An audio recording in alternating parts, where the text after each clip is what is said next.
आज बहुत सारे लोग जब चिंतित होते हैं कि जब उनको विचारों में शैतान चिंता कराता है कि तू ठीक नहीं हो सकती, तेरा घर नहीं बन सकता।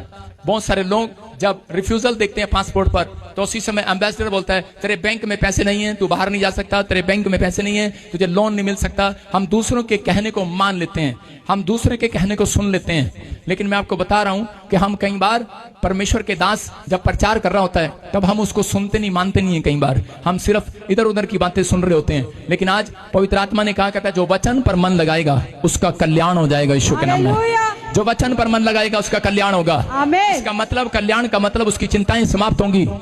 लेकिन आपको वचन पर मन का मतलब कि आपको भरोसा रखना है, आपको विश्वास करना है कि इस बात पर कि अमल कर लेना है, अपना चित्त लगाना है, उस पर ध्यान करना है कि इसमें क्या लिखा है, आपकी रिपोर्ट में क्या लिखा है वो नहीं देखो। कहता है कि आप कह रहा चिंताएं जब तक समाप्त नहीं होती जब तक आप ये मान नहीं लेते। मैं कह रहा हूं कि आप मानने के लिए तैयार ही नहीं है। योशु को कहा तू खड्डे में है, योशु कहता है मानने के लिए तैयार ही नहीं है। कहता है मैं खड्डे में हो ही नहीं। योशु जेल में था, उसने कहा मानने के लिए तैयार ही नहीं हूं, मैं जेल में हूं। कहता है कि आज वो व्यक्ति बाहर आएंगे दुख में से जो मानने के लिए तैयार ही नहीं है। हालेलुया। कोई आपको दुख दे रहा है, कोई आपको समस्या दे रहा है, कोई आपको पीड़ा दे रहा है, कोई बीमारी दे रहा है, कोई बात आपको पीड़ा दे रही है, आप मानने के लिए तैयार ही नहीं है, आप बुरी खबर मानने के लिए तैयार ही नहीं है। हालेलुया।